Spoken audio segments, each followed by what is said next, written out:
Hello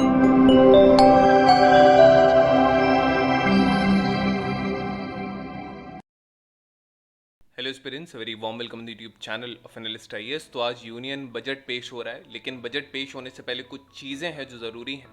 यहाँ पे कुछ इंसाइट्स हैं हमारे एक्सपर्ट फैकल्टी की, जो जिनके कुछ न्यूज़ में भी इंटरव्यूज़ आए हैं न्यूज़ चैनल पे। We'll see them. After that we'll see की करंट सिचुएशन क्या है इंडियन इकोनॉमी की, क्या नीड है इंडियन इकोनॉमी की, कौन कौन सी चीज़ें यहाँ ज़्यादा हैं, किन में इन्फ्लेशन ज़्यादा है, कहाँ नहीं है, एक्सपेक्टेशंस क्या है अलग अलग सेक्टर्स की। अगर हम बात करेंगे तो एजुकेशन सेक्टर की हम बात करेंगे कि एजुकेशन सेक्टर की नीड क्या है, खास करके जब से नेशनल एजुकेशन पॉलिसी 2020 आई उसके बाद से ये बजट को लेकर के क्या चीज़ें इंपॉर्टेंट हैं। यहाँ पे टैक्स एफर्ट्स क्या हो सकते हैं, यहाँ पर जो ईवी सेक्टर है या जो रिन्यूएबल सेक्टर है उसकी क्या एक्सपेक्टेशंस हैं। इसके अलावा यहाँ जॉब्स का क्या हो सकता है, यहाँ पर जो इंश्योरेंस सेक्टर है उसका क्या एक्सपेक्टेशन है। तो अलग अलग चीज़ें जो इकोनॉमी के व्यू से इंपॉर्टेंट है, we'll be discussing them. So let's start the video. First of all, why is it in news. तो इंडिया की अगर हम बात करेंगे, सबसे पहला अगर बजट 2024 की यहाँ पे बात करेंगे तो ये long term growth basically promise करता है। भारत की जो ग्रोथ है वो फिलहाल लॉन्ग टर्म है और बहुत स्टेबल यहाँ पे ग्रोथ रही है भारत की इस अनसर्टेन वर्ल्ड में, जहाँ कहीं पे वॉर हो रही है, कहीं पे ज़्यादा बीमारियाँ हैं। फ्यू डिकेड्स जो खासकर कि हमारा जो डेमोग्राफिक डिविडेंड है, पॉलिटिकल स्टेबिलिटी है, जियोपॉलिटिकल एनवायरनमेंट है, जो इंश्योर करता है कि भारत जो है ये one of the fastest growing economy है आज की डेट में। यहाँ पर इंडिया का जो करंट मैक्रो सिनेरियो है ये भी basically it is also an envy for the world.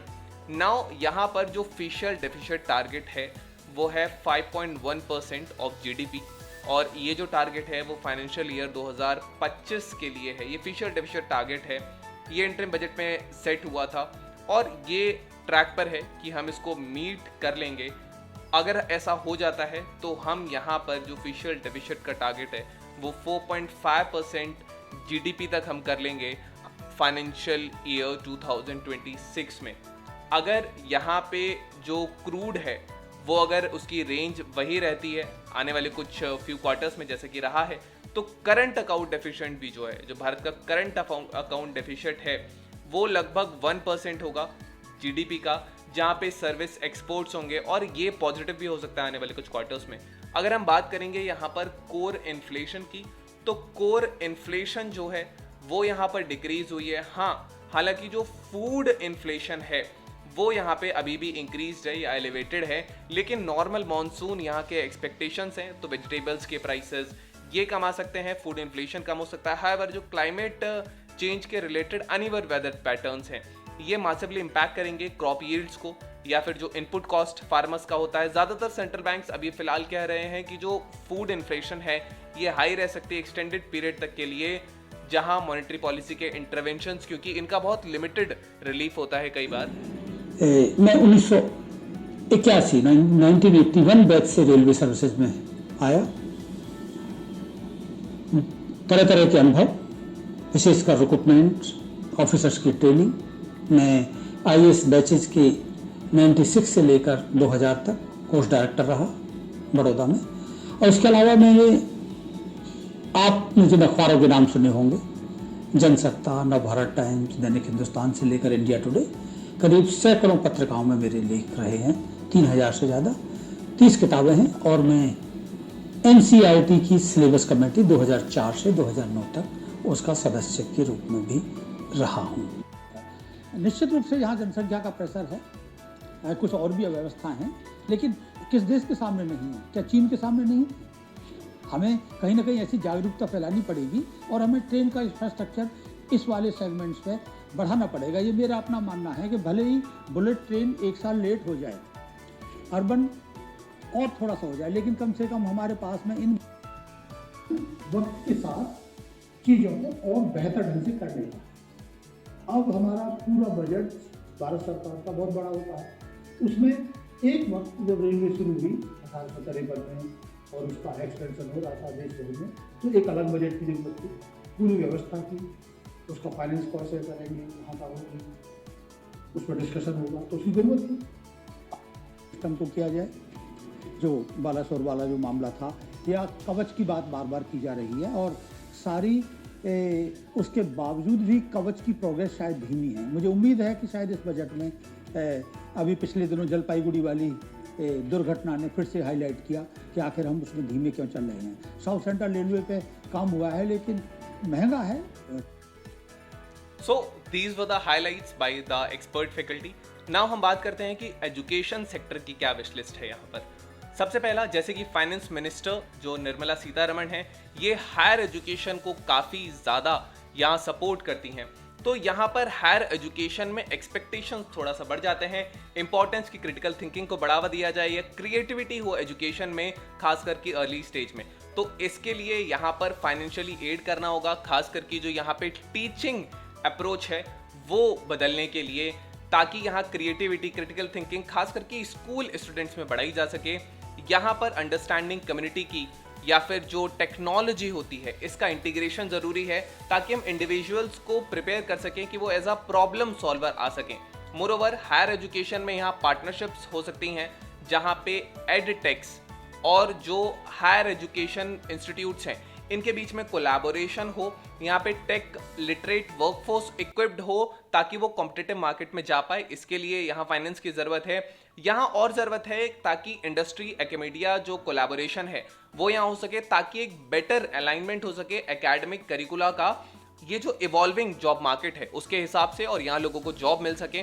Next, energy sector की भी यहाँ कुछ विश लिस्ट हैं, जैसे कि यहाँ पर हमारा जो मिशन है जो है क्लीन हाइड्रोजन का, यहाँ पे जो एनर्जी स्टोरेज का भी जो मिशन है, एनर्जी स्टोरेज है, एनर्जी स्टोरेज से रिलेटेड चीज़ें हैं, या फिर अगर हम बात करेंगे कार्बन कैप्चर से जुड़ी हुई चीज़ें, तो ये सारी चीज़ें एक प्लान इन्वेस्टमेंट यहाँ पे गवर्नमेंट कर रही है, जिसमें ये जो प्लान इन्वेस्टमेंट है ये लगभग $35 बिलियन का है, जो कि एनुअली होगा, और ये अप टू 2030 तक का ये एक विजन है। अब ये जो इंडस्ट्री है यहाँ पे अप्रूवल, सपोर्टिव पॉलिसीज होनी चाहिए सस्टेनेबल एनर्जी ट्रांसमिशन के लिए, डिसमिनेशन के लिए, प्रोडक्शन लिंक्ड इंसेंटिव्स हो सकते हैं, यहाँ टैक्स क्रेडिट दिए जा सकते हैं, यहाँ पे सब्सिडीज दी जा सकती हैं सरकार की तरफ से। फॉर एग्जांपल यहाँ जो गेल का एक प्रपोजल है, जो कि बेसिकली प्रपोजल है 15,000 KTPA का एक इथेन क्रैकर यूनिट यहाँ पे ये लगाने वाले हैं। और ये जो इथेन क्रैकर जो यूनिट है, ये यूनिट मध्य प्रदेश में लगेगा। इस यूनिट के लगने के बाद ये गेम चेंजर हो सकता है पब्लिक प्राइवेट पार्टनरशिप्स में। थाउजेंड्स ऑफ जॉब यहाँ जनरेट हो सकती हैं। यहाँ पर सिग्निफिकेंट इंटरवेंशन चाहिए, खास करके अगर हम बात करेंगे ऑयल और गैस वाले एनर्जी सेक्टर में, या जो ट्रांसमिशन और डिस्ट्रीब्यूशन वाले सेक्टर्स जो हैं, फाइनेंशियल एड के रूप में एक सपोर्ट होना चाहिए टेक्नोलॉजी डेवलपमेंट का, ताकि हम ये इंफ्रास्ट्रक्चर मोमेंटम को स्टेबल रख पाएं, जो कि डोमेस्टिक बिजनेस ग्रोथ के लिए बहुत ज़्यादा क्रूशियल है।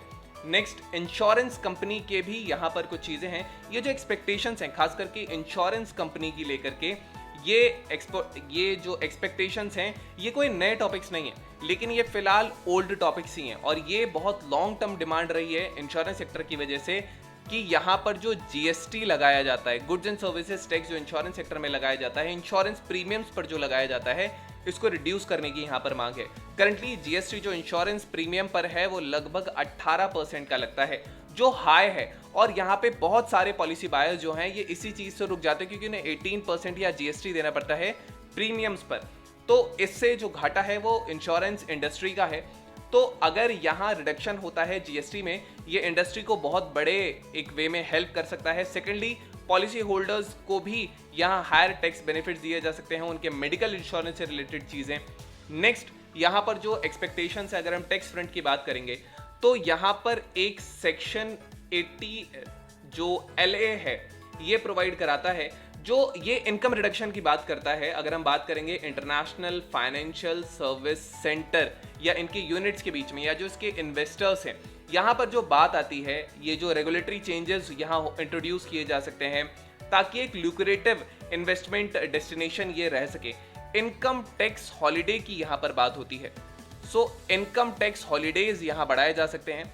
फॉर एग्जाम्पल, यहाँ इनकम टैक्स जो हॉलीडेज हैं ये अवेलेबल हैं इन यूनिट्स में, और इनको एक्सटेंड किया जा सकता है फॉरेन प्लेयर्स को अट्रैक्ट करने के लिए। फॉर एग्जाम्पल, यहाँ पे जो दुबई इंटरनेशनल फाइनेंशियल सेंटर है ये टैक्स हॉलीडे देता है। जो दुबई इंटरनेशनल फाइनेंशियल सेंटर है ये टैक्स हॉलीडे देता है, लगभग 50 ईयर्स का ये टैक्स हॉलीडे देता है। अब यहाँ पर लाइकवाइज अगर हम टैक्स हॉलिडे को आने वाले 5 से 10 साल तक और एक्सटेंड कर पाएं आईएफएससी में, तो ये जो श्योरली है ये इसकी कॉम्पिटिटिवनेस को इंक्रीज करेगा ग्लोबल फाइनेंशियल हब्स में। इससे रिजल्ट क्या होगा? इससे रिजल्ट ये होगा कि इंडिया का जो जीडीपी है, इंडिया का जो एम्प्लॉयमेंट अपॉर्चुनिटी है वो बढ़ेगी। खास करके यहाँ जो फॉरेक्स रिजर्व्स हैं, जो फॉरेन कंट्रीज से इन्वेस्टमेंट आता है वो इंक्रीज हो पाएगा अगर हम यहाँ टैक्स हॉलीडेज प्रोवाइड कराते हैं जो इंटरनेशनल फाइनेंशियल सर्विस सेंटर्स के या यूनिट्स जो होते हैं।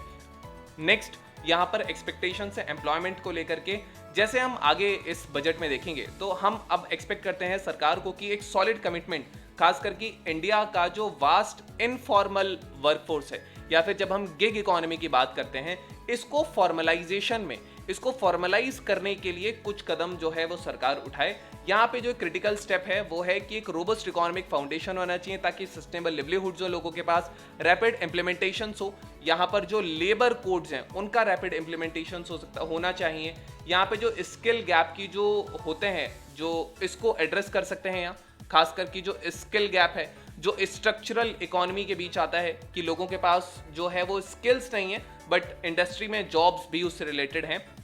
नेक्स्ट, यहाँ पर जो रिसेंट लेबर लॉ रिफॉर्म्स हैं, जैसे कि यहाँ पर हम बात करेंगे जन विश्वास बिल के बारे में, ये आया था। इसके अलावा यहाँ 4 जो लेबर के कोड्स रिसेंटली आए थे, 4 कोड लेबर के आए थे। यहाँ पर माइनर ऑफेंसेस को डिक्रिमिनलाइज किया था सरकार ने, रेगुलेशन ईजी किए थे, बिजनेस एनवायरनमेंट यहाँ इंक्रीज हुआ था। इसके अलावा कुछ प्रोग्राम्स हैं जिसके थ्रू सरकार और इन्वेस्ट कर सकती है, जैसे कि एक प्रोग्राम है जिसका नाम है स्किल इंडिया मिशन।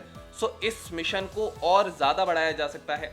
यहाँ पर प्रधानमंत्री कौशल विकास योजना जो है, ऐसे इंटरवेंशंस के थ्रू गवर्नमेंट का जो फोकस था कि वो वर्कर्स को एम्पावर कर सके और जेंडर डिस्पैरिटी, स्किल गैप, जो रूरल एक्सेसिबिलिटी है ये इंक्रीज की जा सके। यहाँ पर जो इंटीग्रेशन है, खास करके अगर हम बात करेंगे माइक्रो एंटरप्राइजेस का या जो मीडियम स्मॉल माइक्रो एंटरप्राइजेस यहाँ पर होते हैं, इन एंटरप्राइजेस को ग्लोबल सप्लाई चेन में यहाँ पर इंटीग्रेट किया जा सकता है, फाइनेंशियल इंक्लूजन प्रमोट किया जा सकता है और ये बहुत इंपॉर्टेंट है खास करके एम्प्लॉयमेंट एजेंडा को लेकर के। यहाँ पे एक इंक्लूसिव स्टेबल इकोनॉमिक लैंडस्केप हो। ज़्यादा इंपॉर्टेंटली यहाँ पे जो कॉज है वर्कफोर्स के फॉर्मलाइजेशन का, ये एक टास्क है जिसको और फर्दर डिले नहीं करना चाहिए सरकार को। यहाँ पर एक एक्सपेक्टेशंस और है जो रिलेटेड है इलेक्ट्रिक व्हीकल से या जो हाइड्रोजन फ्यूल होता है। यहाँ पर मैंडेट किया जा सकता है कुछ सर्टेन परसेंट, अगर हम यहाँ नए फ्राइट व्हीकल्स की बात करते हैं कि ये इतने इलेक्ट्रिक या लो एमिशंस के होने चाहिए with in a given year, यहाँ पर इंसेंटिव्स प्रोवाइड किए जा सकते हैं। जो जीरो एमिशन व्हीकल्स हैं उनके लिए यहाँ पर जो है सरकार वो इंसेंटिव्स बेसिकली दे सकती है। इंसेंटिव्स देने के अलावा यहाँ सब्सिडी दी जा सकती है, EMI पे रिडक्शन दिया जा सकता है, यहाँ टैक्स कम लिया जा सकता है, लो एमिशन जोन्स जो अर्बन एरिया में हैं वो बढ़ाए जा सकते हैं, EV के जो चार्जिंग स्टेशंस यहाँ पर हैं उनके लिए यहाँ बजट प्रिपेयर किया जा सकता है, या फिर जो ग्रीन हाइड्रोजन है, ग्रीन हाइड्रोजन के जो रिफ्यूलिंग सेल्स हैं या फिर यहाँ पे अगर जो फ्यूलिंग पॉइंट्स हैं जहाँ पे हाइड्रोजन को भरा जा सके, इनको इंक्रीज किया जा सकता है। फर्दर ये ईवी के ट्रांजिशन को इंक्रीज करेगा और लो कार्बन मोबिलिटी के ऑप्शंस की तरफ लोगों को भी बढ़ाएगा। These are the expectations, so you can follow us more. ये हमारा एंड्रॉइड का ऐप है, you can scan it from here, and this is for the iOS app of Analyst IS. So stay tuned with Analyst IS for your better preparation.